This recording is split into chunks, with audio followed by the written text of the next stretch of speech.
Hey man, I ain't gonna lie to y'all. This dude right here is something special, man. Rarely do I like to call kids and say they're generational talents.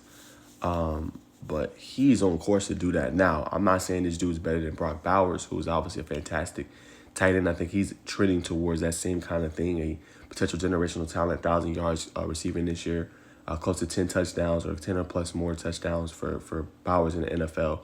But yo, you watch this game with Penn State, and you talk about a dude that was just affecting the game all over. Like, that's what Tyler Warren did, man.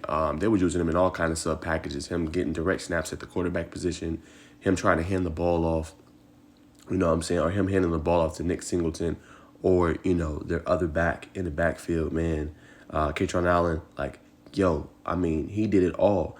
And you know what makes this crazy? In this game, Penn State receivers didn't have not one catch or any receiving yards, right? Remember that statistic I talked about yesterday? It was all Tyler Warren, right? That and the backs had catches, like not one single one to a receiver. Now, obviously, you got to give credit where credit is due for Notre Dame's defense. But the fact that there was no completed passes to receivers is insane. That only just shows the value of this kid here and how special he truly is, man. Over 100 yards receiving, 1,000+ yard, receiving season as well, man. I mean, he was a star. I watched the game, and like I said, just making big plays. Nothing really there.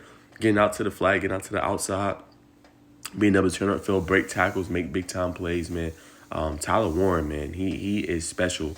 And Penn State Nation, man, y'all should be excited for what he was able to bring to the table. Obviously broke the record for the most catches in the season for a Big Ten player, man.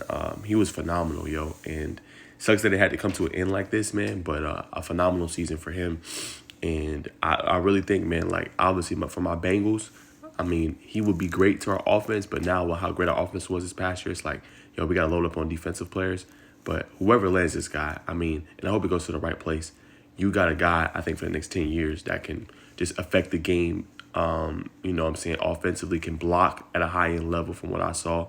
A great receiving threat. Just like I said, I think he's a generational talent. And like I said, I don't say that lightly. I don't say that about everybody, but I think he could be, easily one of those next best tight ends to come through the NFL, man. You look in a couple of years, you'd be like, oh, okay, this guy Tyler Warren, he's a stud. Like, and I think that's the cool part. Like, you're gonna see it in back-to-back drafts, two potentially elite guys coming in, and it's gonna have a full impact on the NFL, man. So yeah, man, shout out to Tyler Warren, man. A great season for Penn State and the Nittany Lions. I know it doesn't feel good to lose, but y'all gave us another thrilling game. But I had to give just what justice due. Came up short, man, but this guy was spectacular. 5 catches, 72 yards. I know that's not gonna wow you in the stats, but when nobody else had a catch in the receiving unit, besides the backs, no receiver had a catch. Yo, and this guy was pretty much all the offense besides obviously Singleton, who went off for 3 touchdowns. But he was basically your passing game. You got to give credit where credit is due, man. And Tyler Warren is fantastic. Can't wait to see what he does in the NFL when he eventually goes. And he's been so much fun to watch this year, man. And the kid's a stud. Got to give him his flowers.